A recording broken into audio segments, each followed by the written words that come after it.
عمرك دخلت مطعم او كافيه ولقيت الفاتوره اكتر من اللي انت متوقعه بكتير وقعدت تفكر ليه حصل كده؟ في الفيديو ده انا هكشف لك الخدع اللي اصحاب المطاعم والكافيهات بيستعملوها عشان ياخدوا منك كل قرش. خليك معايا، صلي على النبي ويلا بينا. ابدا معاك بالحاجه اللي كلنا عارفينها واكيد حصلت لنا قبل كده. اول حاجه دي بتتعمل في السوبر ماركتات كمان، اللي هو يجي يعمل لك 99. هتقولي طب ما انا عارف ان انا كده كده هدفع ال 100 جنيه. هقول لك لا، بس هي بتخليك تحس ان انت ما قربتش من 100 جنيه، ولو انت 199 هتحس انك لسه ما كسرتش ال 200 جنيه.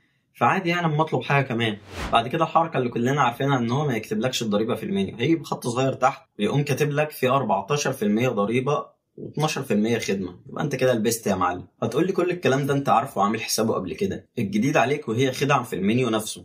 اول حركه معانا ان هو بيجي يحط لك حاجه غاليه فوق واللي تحتها كله حاجات اسعاره اقل منها. ممكن تلاقي فرق ما بين اغلى حاجه واللي بعد كده اصلا 50 جنيه مثلا، فانت تقول لا هو فعلا الطبق ده غالي وباقي الحاجات اسعارها كويسه، مع ان ممكن يكون متوسط اسعار المطعم ده اعلى من المطاعم التانية. بس هو كده بيهديك.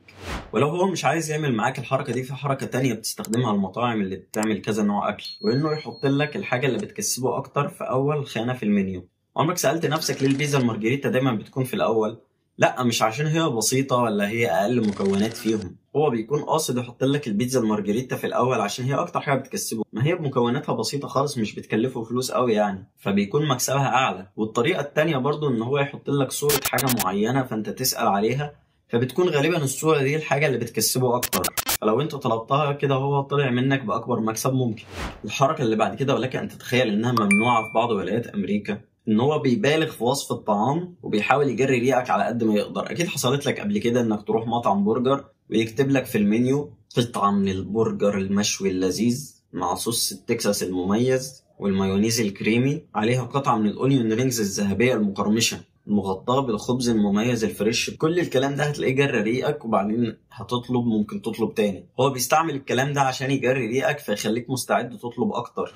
والحاجة اللي بعد كده معانا خدعة الاحجام. لما يحط لك في المنيو 3 احجام، صغير ومتوسط وكبير، هتيجي بعد كده انت تقول له انا عايز الكبير عشان اضمن ان انا اشبع، ومش مشكله هدفع ال 20 جنيه الزياده، مع انك انت ممكن تكون كنت عامل حسابك انك هتدفع الوسط مثلا والدنيا هتمشي وهتشبع وخلاص. واللي ما تعرفوش بقى ان انا اكتشفت مؤخرا ان في بعض محلات الشاورما لو انتوا 2 بتاكلوا مع بعض احسن لكم تشتروا 2 وسط وواحد صغير بدل ما تشتروا 2 كبار. هتلاقيك فعلا بتدفع اقل او بتدفع نفس السعر مع كميه اكتر، لان غالبا الاتنين الوسط والواحد الصغير لو قسمت الصغير ما بينكم هتلاقي ان الكميه اكبر من الفرق ما بين الوسط والكبير.